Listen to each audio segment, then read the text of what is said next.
আবারও বুবলির ষড়যন্ত্র সকলের সামনে উন্মোচন করে দিল ঢালিউড কুইন অপু বিশ্বাস। যদিও এই দুই নারী তাদের কোনো কিছু নিয়েই একসাথে সময় ভালো যায় না, যে কোনো একটা জিনিস হলেই সেটার পাল্টা জবাব আসবেই।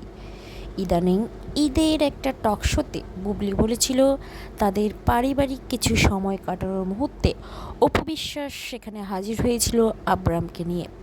কিন্তু অপু বিশ্বাস সকলের সামনে বলল অপুই আব্রামকে নিয়ে আসেনি, বরং বুবলি বীরকে নিয়ে এসেছে যখন সাকিব ও অপু একসাথে ছিল। যদিও এই ঘটনা নিয়ে এখন তোলপাড় চলছে, বুবলির পাশ থেকে কোনো রকম নিউজ আসেনি। তবে দেখার বিষয় এখন বুবলি পাল্টা জবাবে কি বলে। এই দুই জনের যে কোনো ঝগড়াতে সাকিব খান খুবই বিরক্ত। এর আগে একটি গণমাধ্যমে বলেন তাদের এই ব্যবহারে তিনি খুবই বিরক্ত, যা বলার আগেই বলে দিয়েছেন।